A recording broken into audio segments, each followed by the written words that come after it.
व्यापारिक क्षेत्रमा दिन लागि लाइसेन्सबारे निर्वाचन आयोगद्वारा सरकार समक्ष स्पष्टीकरण माग 3 दिनभित्र जवाफ पठाउन निर्देशन। निर्वाचन नजिकै गर्दा दलहरूको चुनावी खर्चबारे बहस शुरू। चन्दा लिने प्रक्रियाको स्वरूप मात्रै परिवर्तन भएको सरकारवालाको टिप्पणी। व्यवसायी भन्छन् नोट होइन भोट दिन्छौं। विश्व भोकमरी सूचाङ्कमा नेपाल 81औं स्थानमा, दक्षिण एसियामा सबैभन्दा कमजोर अफगानिस्तान। चिनिया कम्युनिष्ट पार्टी सीपीसीको 20औं महाधिवेशन आज शुरू हुँदै चिनिया अर्थतन्त्र, पार्टीको विधान लगायतका विषय मुख्य प्राथमिकता। नमस्कार, कान्तिपुर डायरीका साथमा दिवा र इन्द्रलक्ष्मी। समाचार अब विस्तारमा। स्थानीय तह निर्वाचन 2074 मा कर्णाली प्रदेशमा झण्डै 61% मतदान भयो। त्यसको झण्डै 6 महिनापछि भएको प्रतिनिधि सभा सदस्य निर्वाचनमा 56% ले मात्र मतदान गरे। त्यति बेला मतदाता 8,46,933 जना थिए। गत वैशाखमा सम्पन्न स्थानीय तह निर्वाचनमा 62,000 मतदाता थपिएर प्रदेशमा मतदाताको संख्या 9,08,000 पुग्यो। मतदान भने अघिल्लो संसदीय निर्वाचनभन्दा 6,000 ले कम भयो। लगातार जित्ने उम्मेद्वारहरूले पाएको मतबाट पनि मतदाता दलसँग टाढिँदै गएको देखिन्छ। कर्णालीमा 3वटा निर्वाचन लगातार जित्दै आएका रुकुम पश्चिमका माओवादी उम्मेद्वार जनार्दन शर्माले प्रतिनिधि सभा निर्वाचन 2074 मा 34,402 मत पाउनुभयो। त्यस अघिको निर्वाचनमा उहाँले 36,500 मत पाउनु भएको थियो भने अहिले रुकुम पश्चिमबाटै प्रतिनिधि सभाको उम्मेद्वार हुनुहुन्छ। त्यस्तै जाजरकोटबाट दुईपल्ट प्रतिनिधि सभा सदस्य निर्वाचित भएका शक्तिबहादुर बस्नेतले गत निर्वाचनमा 32,281 मत ल्याउनु भएको थियो। उहाँले त्यसअघिको निर्वाचन जित्दा पाएको मत झण्डै 1,600 बढ़ी थियो। बस्नेत यसपालि जाजरकोटबाट प्रतिनिधि सभाका उम्मेद्वार हुनुहुन्छ। राजनीतिक विश्लेषक अर्जुन बहादुर ऐडी राजनीतिप्रति युवा निराश, बेरोजगारीका कारण प्रदेश बाहिर हुनुपर्ने बाध्यता र दलहरूमा पुस्तान्तरणको अभावले कर्णालीका मतदाता निर्वाचन प्रक्रियाबाट टाढिँदै गएको बताउनुहुन्छ। निर्वाचन आचार संहिता लागू भइसकेपछि पनि धितोपत्र बजार, वस्तु बजार, धितोपत्र ब्रोकर, बीमा कम्पनी लगायत क्षेत्रमा लाइसेन्स वितरण गर्न लागेको विषयमा निर्वाचन आयोगले सरकारलाई स्पष्टीकरण सोधेको छ। आयोगले हिजो पत्र लेखेर अर्थ मन्त्रालय, धितोपत्र बोर्ड र बीमा समितिलाई 3 दिनभित्र जवाफ पठाउन भनेको हो। निर्वाचन आचार संहिता विपरीत कार्य रोक्न आवश्यक आदेश जारी गर्न माग गर्दै शुक्रबार उपभोक्ता हित संरक्षण मञ्च नेपालले आयोगमा उजुरी दिएको थियो। आयोगको पत्रमा भनिएको छ, निर्वाचन आचार संहिता लागू भइसकेको अवस्थामा त्यहाँबाट लाइसेन्स वितरण गर्ने सम्बन्धमा कुनै प्रक्रिया अगाडि बढ़ाइएको छैन। त्यहाँबाट लाइसेन्स वितरण गर्ने सम्बन्धमा कुनै प्रक्रिया अगाडि बढ़ाइएको भए निर्वाचन आचार संहिता विपरीतको उक्त कार्य किन रोक्नु नपर्ने हो।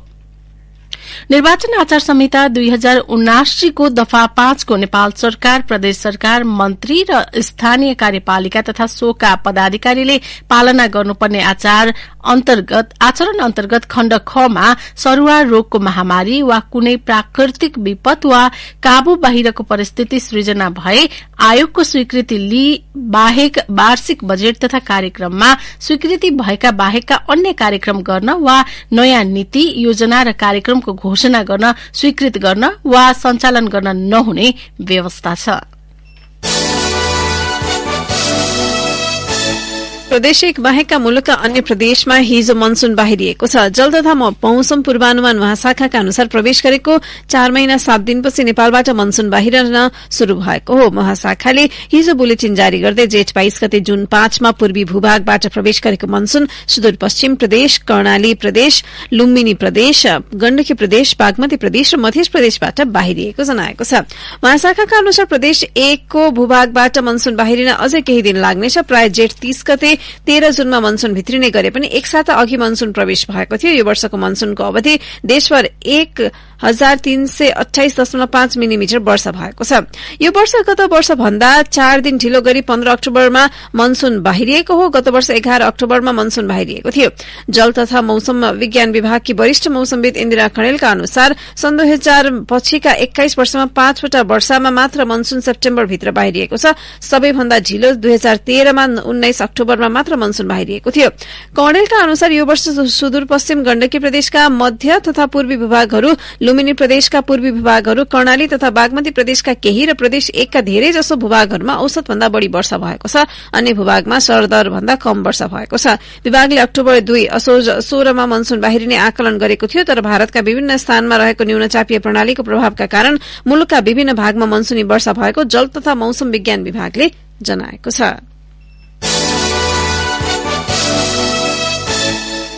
अब कान्तिपुर सविस्तार। कान्तिपुर सविस्तार। प्रदेश र प्रतिनिधि सभाको निर्वाचन नजिकै गर्दा राजनैतिक दल र उम्मेद्वारहरूले माग्ने चन्दा एवं आर्थिक स्रोतबारे बहस शुरू भएको छ। अघिल्ला निर्वाचनमा पार्टीको लेटर प्याड नै देखाएर वा व्यवसायीलाई धम्क्याएर चन्दा आतंक मच्याउने गरेको भन्दै निकै आलोचना हुने गरेको थियो। तर पछिल्लो पटक प्रत्यक्ष रूपमा चन्दा आतंकै सृजना नभए पनि व्यवसायीलाई नै चुनावमा उठाउने एवं नीतिगत तवरबाट हस्तक्षेप हुने गरी चुनावमा आर्थिक स्रोतको स्वरूपमा भने परिवर्तन भएको सरकारवाला बताउँछन्। चुनावको मुखमा हुने चन्दा आतंकबाट आजित उद्योगी व्यवसायीले कुनै समय कानून नै बनाएर निर्वाचन खर्चलाई व्यवस्थित गर्नुपर्ने बताउने गरेका थिए। निर्वाचनमा दिएको चन्दालाई कर छूटमा समावेश गर्न पाउनुपर्ने सम्मको माग निजी क्षेत्रले उठाउँदै आएको थियो। तर संविधान जारी भएपछिको प्रदेश र प्रतिनिधि सभाको एउटा निर्वाचन र स्थानीय तहको 2 वटा निर्वाचनका क्रममा राजनीतिक दल र उम्मेद्वारको प्रत्यक्ष चन्दा आतंक केही मत्थर भएको छ। कोभिड-19 पछिको शिथिल अर्थतन्त्रले व्यावसायिक वातावरण बिग्रिएको एवं आर्थिक स्थिरता हुन नसक्दा राजनीतिक दल र उम्मेद्वारलाई चन्दा दिन नसक्ने अवस्थामा निजी क्षेत्र पुगेको उद्योग वाणिज्य महासंघका अध्यक्ष शेखर गोल्छा बताउँछन्। जुनसुकै नेतृत्व आए पनि अर्थतन्त्रलाई ट्र्याकमा लैजान तथा व्यावसायिक वातावरण बनाउन नसकेको गोल्छाको गुनासो छ। अर्थतन्त्रको जुन तरलतासँग र ब्याजदरसँग जोडिएका समस्याहरू छन् त्यसबाट सबैजना निराश पनि भएका छन्, किनभने मुद्रास्फीति धेरै बढेको छ। इन्फ्लेसनले गर्दाखेरि सर्वसाधारणलाई ठूलो बोझ पनि परेको छ र उद्योगी व्यवसायहरू पनि यो कमजोर मागले गर्दाखेरि र यो तरलता र ब्याज दरले गर्दाखेरि ठूलो मारमा परेका छन् र सरकारको पनि राजस्व तीव्र रूपमा घटेको फिगरहरू आइरहेका छन्। भनेपछि यो समस्या कुनै उद्योगी व्यवसायीको मात्रै नभइकन यो सम्पूर्ण हामी सबै नेपालीहरूको समस्या भएको छ। जटिल पनि छ, त्यसको यसको कुनै उपाय एकदम साधारण कुनै समाधान पनि छैन। अर्थतन्त्र आफै पनि यतिखेर गम्भीर संकटबाट गुज्रिरहेको छ। राजनीतिक दलहरूले सिधै चन्दाको प्रस्ताव नगरे पनि निजी क्षेत्रका प्रतिनिधिलाई नै चुनावमा उठाउने र राज्यको पोलिसी नै ह्याक गर्ने गरी राजनीतिमा घुसपेट गराउने नयाँ अध्याय शुरू भएको भन्दै आलोचना पनि भइरहेको छ। आर्थिक अनिश्चितताका बीचमा निर्वाचन नजिकिँदै गर्दा चन्दा भन्दा पनि उद्योग व्यवसाय नै कसरी सञ्चालन गर्ने बोझ थपिएको व्यवसायीको गुनासो छ। नेपाल चेम्बर अफ कमर्सका अध्यक्ष राजेन्द्र मल्ल चन्दाको संस्कृतिले अर्थव्यवस्थालाई नै धराशायी बनाउने भएकाले आफूहरू नोट भन्दा पनि भोटको अधिकार प्रयोग गर्ने पक्षमा रहेको बताउँछन्। यो आउने निर्वाचनमा हामी भोट दिने पक्षमा छौं हैन, नोट दिने पक्षमा छैनौं। र जुन किसिमको एउटा मुलुकको विषम परिस्थिति छ हैन, कोभिड-19 रसायन युद्धको वार, विभिन्न कालले आर्थिक सूचक हरेक क्षेत्रमा नकारात्मक बनेको छ। जस्तै हामी चन्दा चाहिँ कुनै पनि पोलिटिकल पार्टीलाई यसरी संस्थागत रूपमा दिनै पर्छ भन्ने पनि छैन। एउटा चाहिँ क्रमबद्ध रूपमा गरिरहेको हामीले गरेको व्यवसाय गरेको मोटामोटी 35 वर्ष भयो। हामी यो टडक भडक जाने पक्षमा छैनौं। हामी स्पष्ट रूपमा आफ्नो मनपर्ने पोलिटिकल पार्टी नेताजीहरूलाई हामी भोट दिन्छौं, नोट दिने पक्षमा छैनौं। नीति क्षेत्रका प्रतिनिधिलाई निर्वाचनमा सामेल गराएर शासन व्यवस्थामै प्रवेश गराउने अनि नीतिगत तवरमै हस्तक्षेप बढाउनु गम्भीर भएको सरकारवाला बताउँछन्। पछिल्लो समय दलहरूको चन्दा आतंकको मोडालिटी फेरिएको उनीहरूको तर्क छ। राजनीतिक प्रक्रियामै व्यवसायलाई घुसाउनु चाहिँ कुशासनको कुरूप नमूना भएको अर्थ राजनीतिका जानकार एवं पत्रकार गजेन्द्र बुढाथोकीले बताए। पार्टी सञ्चालनको लागि लिने चन्दा चाहिँ पहिले पत्र पठाएर लिने चलन थियो अथवा मान्छे पठाएर लिने चलन, तर पछिल्लो समयमा नीतिगत हस्तक्षेप प्राप्त छ र उनीहरूलाई राजनीतिक प्रक्रियामै सहभागी गराएर भूमिकाहरूमा चाहिँ ल्याएर यसरी चन्दा लिने गरेको थियो एउटा। नम्बर दोस्रो चाहिँ सबैभन्दा अलिकता चिन्ताको नगद रूपमा भन्दा पनि अभौतिक मुद्राबाट जुन चन्दा लिन थालियो त्यो चाहिँ अलिकता चिन्ताको विषय छ। नेपालभन्दा बाहिरी मुलुकमा गएर बाहिरी मुलुकबाट पैसा भुक्तानी लिएर अनि त्यो फेरि चन्दाको रूपमा पार्टीको खातामा आउने नेताहरूको खातामा आउने जुन प्रक्रियाहरू चलेको छ यो चाहिँ अलिकति चिन्ताको विषय छ। पछिल्लो समय दलका शीर्ष नेताहरू नै चुनावी प्रणाली निकै खर्चिलो र न्यून एवं मध्यम वर्गीयले चुनाव लड्नै नसक्ने अवस्था सिर्जना भएको बताउँछन्। चुनाव जसरी पनि जित्नै पर्ने र जसरी पनि सत्तामा जानै पर्ने मनोविज्ञान हावी हुँदा पनि चुनावी प्रणाली विकृत हुन थालेको छ। अर्कोतर्फ चुनावमा हुने खर्चको पारदर्शिता मापन समेत हुन सकिरहेको छैन। अर्थविद डाक्टर रेशम थापा पछिल्लो समय चुनावमा दिइने चन्दा वा आर्थिक स्रोतको स्वरूप मात्रै परिवर्तन भएको तर्क गर्छन्। हामीले बाहिरबाट हेर्दाखेरि चाहिँ चुनावको खर्च झन भड्किलो देखिने अनि अब यतातिर हेर्दाखेरि चाहिँ चन्दा संकलन भएको नदेखिने भनेपछि त कहीँ न कहीँ वैकल्पिक उपाय सोचिएको होला।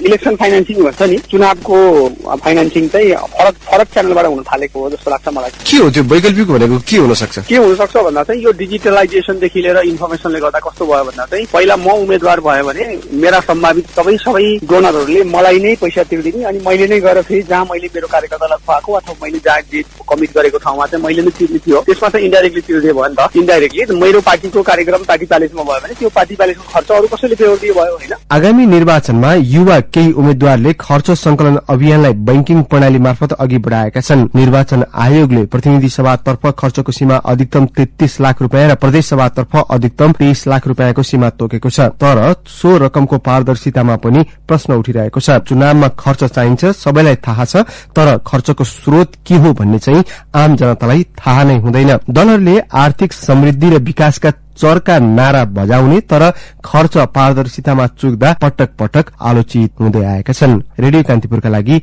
अनिल परियार। कान्तिपुर सविस्तार। कान्तिपुर डायरीमा अब ब्रेकको पालो।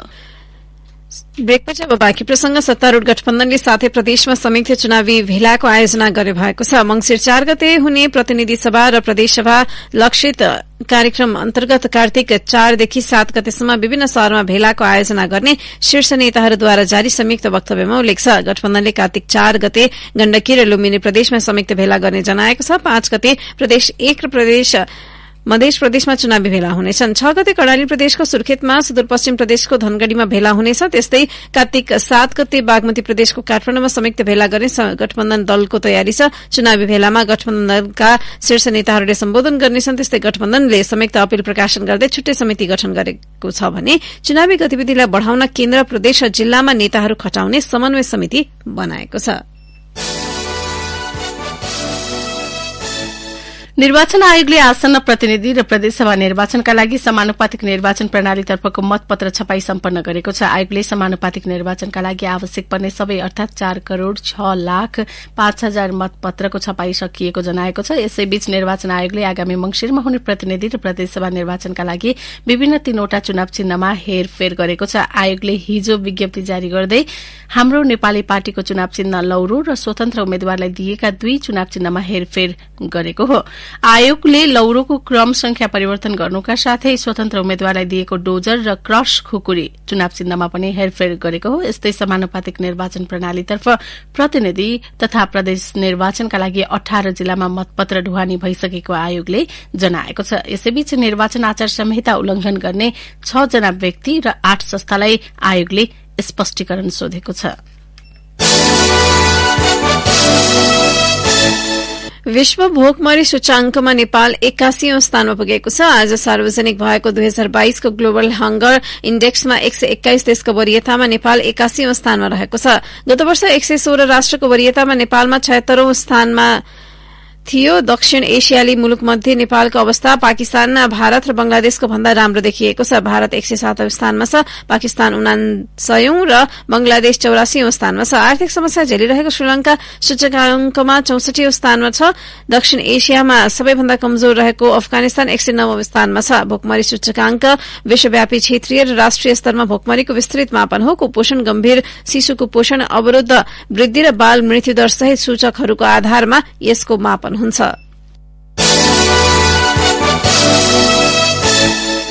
नेकपा माओवादी केन्द्रका अध्यक्ष पुष्पकमल दाहालले आन्दोलनबाट प्राप्त उपलब्धिलाई संस्थागत गर्न सत्तारूढ़ गठबन्धन जन्मिएको बताउनु भएको छ।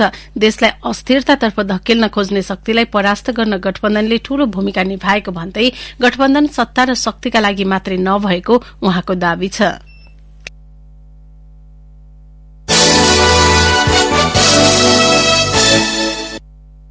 देशलाई फेरि निरङ्कुशतातिर र अराजकतातिर धकेल्ने दुस्साहस भए र त्यही सन्दर्भमा यो गठबन्धन संविधानको रक्षा, राजनीतिक स्थायित्व र समृद्धिको निम्ति गठबन्धन, राष्ट्रियताको निम्ति गठबन्धन भन्दै हामीले एउटा गठबन्धन निर्माण गर्यौं। यो गठबन्धन निर्वाचनको लागि बनिएको गठबन्धन थिएन। यो संविधानको रक्षाको लागि, लोकतन्त्रको रक्षाको लागि, परिवर्तनको रक्षाको लागि बनाइएको गठबन्धन हो। गोर्खामा आयोजित कार्यक्रममा दाहालले अर्को एक प्रसंगमा चुनावी आचार संहिता कडाई गर्ने नाममा निर्वाचन आयोगले उम्मेद्वारमाथि त्रास बढ़ाएको बताउनुभयो। अस्ति कसले बाजा बजाए मलाई थाहा पनि छैन, बाजा कहाँबाट आयो, कसले ल्याएको हो, पछि बाजा बजायो भनेर स्पष्टीकरण सोधे निर्वाचन आयोगले। मैले लिखित स्पष्टीकरण दिएर आएँ, बाबा मेरो योजनामा होइन यो भने यहाँ त माइक्रोस्कोपले हेर्ने काम भएको छ। यसैबीच नेपाली कंग्रेसका प्रवक्ता प्रकाश शरण महतले गठबन्धनको सरकारले नै देशमा आत्मनिर्भरता स्थापित गर्न सक्ने दावी गर्नुभएको छ। काठमाण्डुमा आयोजित कार्यक्रममा प्रवक्ता महतले गठबन्धन सरकारले नै देशमा पर्यावरण मैत्री अर्थतन्त्रलाई अघि बढ़ाउने बताउनुभयो। कान्तिपुर डायरीमा पुनः ब्रेकको पालो। ब्रेकपछि कान्तिपुर डायरीमा अब आर्थिक प्रसंग। तिहारको भाइटिका आउन केही दिन बाँकी छ, त्यसैले मखमली फूल किसानलाई यति बेला भ्याइ भिन्न भ्याइ छ। मखमली फूल नबिग्रिने हुँदा किसान यति बेला फूल टिप्न र माला बनाउन व्यस्त छन्। उनीहरूले आफ्ना उत्पादनलाई बजारमा समेत पुर्याइसकेका छन्। भक्तपुर गुण्डकी अनिता बस्नेतले व्यावसायिक फूल खेती गर्नुभएको छ। मौसमी फूल खेती भन्दा बाह्रैमास खेती गर्दा धेरै फाइदा हुने उहाँको भनाइ छ। हालसम्म मखमली फूलका 18,000 थान बजारमा पुर्याइसकेको उहाँले बताउनुभयो। ठमेलमा उहाँले प्रतिमाला 25 रुपियाँमा बेच्ने गर्नुभएको छ। सयपत्री फूल भने प्रति गुच्छा 8 देखि 15 रुपियाँमा बिक्री हुन्छ। झण्डै 20 वर्षदेखि मखमली फूलको खेती गरे पनि उहाँले सयपत्री फूलको व्यावसायिक खेती गर्न थालेको 5 वर्ष भयो। गुण्डुका प्राय हरेक घरमा मखमली फूल खेती हुन्छ। तिहार आउनु अगावै मखमली फूलका बोट खाली हुन थालेका छन्। कतिपय किसानले साउनदेखि नै मखमली फूलका माला बनाउन थालिसकेको बस्नेतको भनाइ छ। भक्तपुरकै ताथलीका रामेश्वर बासीले पनि फूल खेती गर्नुभएको छ। भूकम्पपछि फूलको व्यावसायिक खेती शुरू गरे पनि सयपत्री फूल आएको यसपालि मात्रै हो। गुलाब, जरबेरा लगायत फूलको व्यवसायिक खेती गरेका उहाँले यसपटक खुला क्षेत्रमै सयपत्री फूल खेती गर्नुभएको छ। अब यसलाई निरन्तरता दिने योजना उहाँले बताउनुभयो। बस्नेत र बासी मात्र होइन, गुण्डु क्षेत्रका अन्य किसानले पनि यति बेला फूलका माला बनाउने र बेच्ने सम्मका काममा व्यस्त भएका छन्। गुण्डुसँगै काठमाडौँ, ललितपुर, धादिङ, चितवन, काभ्रे, सिन्धुपाल्चोक, नुवाकोट, गोर्खा, मकवानपुर, रामेछाप, इलाम, झापा, धनकुटा, मोरङ, धनुषा, सर्लाही, सप्तरी, कास्की र स्याङ्जा, बाँके, पाल्पा, तनहुँ, दाङ, कैलालीमा सयपत्री र मखमली फूल व्यवसायीलाई भ्याइ नभ्याइ छ। स्मार्ट मिटरलाई आवश्यक पर्ने रेडियो फ्रिक्वेन्सी प्राप्त गर्न नेपाल विद्युत प्राधिकरणले प्रति मेगाहर्ज 1 करोड़ 20 लाख रूपियाँ लाइसेन्स दस्तुर सरकारलाई तिर्नुपर्ने भएको छ। प्राधिकरणले अहिले 396 देखि 379 रेन्जका 3 फ्रिक्वेन्सी ब्यान्डविथ मागेको छ। यसका लागि वार्षिक 3 करोड़ 60 लाख रूपियाँ दस्तुर बुझाउनुपर्ने देखिन्छ। यसले ग्राहकलाई आर्थिक बोझ थप्ने प्राधिकरणले जनाएको छ। प्राधिकरणले भनेको छ, हुन त यो नोमिनल लागत हो, तर हामीले निशुल्क रूपमा फ्रिक्वेन्सी प्रयोग गर्न पाउनुपर्छ भन्दै आएका छौं। बिस्तारै सबैतिर स्मार्ट मिटर जडान हुनेछ। यसले गर्दा शुल्क विभाजन भई ग्राहकलाई सजिलो होला भन्ने अपेक्षा गरेका छौं। ग्राहकका घरमा जडित स्मार्ट मिटर र प्राधिकरणको केन्द्रीय प्रणाली बीच बिजुलीको खपत, भोल्टेज स्तर, करेन्ट र पावरको स्थिति आदिबारे सूचना आदान प्रदान गर्न संचारको माध्यम आवश्यक पर्ने प्राधिकरणले जनाएको छ। अब अन्तर्राष्ट्रिय प्रसंग। चीनिया कम्युनिष्ट पार्टी सीपीसी को 20औं महाधिवेशन आजदेखि शुरू हुँदैछ। बेजिङ स्थित ग्रेट हल अफ द पीपल्समा हुने महाधिवेशनमा 2296 जना प्रतिनिधिले भाग लिँदैछन्। यो प्रतिनिधिले समग्र चीनभरिका 9 करोड़ 60 लाख पार्टी सदस्यहरूको प्रतिनिधित्व गर्छन्। बेजिङ समय अनुसार आज बिहान 10 बजे महाधिवेशन शुरू भएपछि कम्युनिष्ट पार्टीको केन्द्रीय समितिको प्रतिवेदनमाथि छलफल प्रारम्भ हुनेछ। मूलतः चीनिया अर्थतन्त्र, पार्टी विधान, नेतृत्व टोली चयन लगायतका विषय यस महाधिवेशनका आकर्षण हुन्। महाधिवेशनमा सीपीसी केन्द्रीय समितिको अनुशासन निरीक्षण आयोगको प्रतिवेदनमाथि लेखाजोखा गरेर पार्टीका महत्वपूर्ण विषयहरूमाथि छलफल र निर्णय गर्ने तथा कम्युनिष्ट पार्टीको नयाँ केन्द्रीय समिति र नयाँ केन्द्रीय अनुशासन निरीक्षण आयोगको निर्वाचन गर्ने कार्यक्रम छ। यसैगरी अक्टोबर 9 देखि 12 तारिकसम्म 19औं केन्द्रीय समितिको 7औं पूर्ण अधिवेशन सम्पन्न गरिएको थियो। सोही अधिवेशनले 20औं महाधिवेशनको मिति अक्टोबर 16 का लागि निर्धारण निर्धारण गरेको हो भने 19 महाधिवेशन यताको 5 वर्षको कामको समीक्षा पनि गरेको थियो। अब खेल प्रसंग। गण्डकी प्रदेशमा जारी 9औं राष्ट्रिय खेलकुद अन्तर्गत महिला फुटबलमा एपीएफ क्लबले फराकिलो जित निकालेको छ। हिजो भएको खेलमा एपीएफले कर्णाली प्रदेशलाई 16-0 गोल अन्तरले पराजित गरेको हो। त्यस्तै महिला हकीतर्फ भएको खेलमा आर्मी विजयी भएको छ। खेलमा आर्मीले 8-0 को गोल अन्तरको जित निकालेको हो। यस्तै 9औं राष्ट्रिय खेलकुद अन्तर्गत पोखरा रंगशालामा भएको महिला शटपुट इभेन्टमा नेपाल पुलिस क्लबकी चन्द्रकला लामगादेले स्वर्ण पदक जितेकी छिन्। यस्तै महिला 100 मिटर दौड़मा त्रिभुवन आर्मी क्लबकी सरस्वती चौधरीले राष्ट्रिय कीर्तिमान बनाएकी छिन्। यस्तै 100 मिटर दौड़मा सशस्त्र प्रहरीका शिवराज पार्कीले पनि स्वर्ण पदक जितेका छन्। यस्तै 10,000 मिटर दौड़मा सन्तोषी श्रेष्ठले नेपाल पुलिस क्लबकी जयपुरा पछाईलाई पाखा लगाउँदै स्वर्ण जितेकी छिन्। उता त्रिभुवन आर्मी क्लबका नासिर हुसेनले पौड़ीको 1500 मिटर फ्री स्टाइलमा राष्ट्रिय कीर्तिमान बनाएका छन्। यस्तै एथलेटिक्सकी निशा चौधरीले राष्ट्रिय कीर्तिमान बनाएकी छिन्। एथलेटिक्सको 100 मिटर महिला दौड़मा लुम्बिनीकी चौधरीले राष्ट्रिय कीर्तिमान बनाएकी हुन्। 9औं राष्ट्रिय खेलकुद प्रतियोगिता अन्तर्गत पोखरामै भएको साइक्लिङको डाउनहिल विधामा पुरूष र महिला दुवैतर्फ नेपाल आर्मीका खेलाड़ी विजयी भएका छन्। यस्तै म्याग्दीको बेनीस्थित कवर्ड हलमा भएको तेक्वान्डो प्रतियोगितामा पुलिस क्लबले 4 स्वर्ण सहित अग्रता बनाएको छ। यस्तै आईटीएफ तेक्वान्डो प्रतियोगितामा त्रिभुवन आर्मी क्लबका धनसिंह परियारले स्वर्ण पदक जितेका छन्। गण्डकी प्रदेशले पुरूष ह्याण्डबल मार्फत 9औं राष्ट्रिय खेलकुदमा पहिलो स्वर्ण पदक जितेको छ। यस्तै करातेको काता विधाबाट विभागीय त्रिभुवन आर्मी, नेपाल प्रहरी र सशस्त्र प्रहरीले स्वर्ण पदक जितेका छन्। इङ्ग्लिस प्रिमियर लीग फुटबलको पछिल्लो खेलमा टटनह्याम हटस्पर र वुल्भरह्याम्पटन विजयी भएका छन्। टटनह्यामले गैराती एभर्टनमाथि 2-0 गोल अन्तरको जित निकालेको छ। टटनह्यामका लागि ह्यारी केन, पियर एमेल होजबर्जले दोस्रो हाफमा 1-1 गोल गरे। टटनह्याम प्रिमियर लीगको तालिकाको तेस्रो स्थानमा छ। 10 खेल खेलेको उसको 23 अंक छ भने एभर्टन 10 खेलमा 10 अंक सहित 14औं स्थानमा छ। गैराती भएको खेलमा वुल्भरह्याम्पटनले नटिङहम फरेस्टलाई 1-0 गोल अन्तरले हराएको छ। वुल्भ्सका निम्ति रुबिन निब्सले पेनाल्टी मार्फत 56औं मिनेटमा गरेको गोल नै जितका लागि पर्याप्त भयो। अन्य खेलमा लेस्टर सिटीले क्रिस्टल प्यालेससँग गोल रहित बराबरी गर्दा फुलह्याम र बर्नमाउथले 2-2 को बराबरी गरेका छन्। अब मौसम सम्बन्धी जानकारी। मुलुकभर आज आंशिकदेखि सामान्यतया मौसम सफा रहने जल तथा मौसम पूर्वानुमान महाशाखाले जनाएको छ। सुदूरपश्चिम प्रदेश र कर्णाली प्रदेशका 1-2 स्थानमा मेघ गर्जन र चट्याङसहित हल्का वर्षाको सम्भावना रहेको छ। केही बेर अघि 16 डिग्री सेल्सियस मापन गरिएको काठमाडौँ उपत्यकाको अधिकतम तापक्रम आज 30 डिग्री सेल्सियससम्म पुग्नेछ। हवस् त यिनै प्रसंगसँगै कान्तिपुर डायरीको यो बुलेटिन यही सकिन्छ। दिवा र इन्द्र लक्ष्मी विदा हुन्छौं। नमस्कार।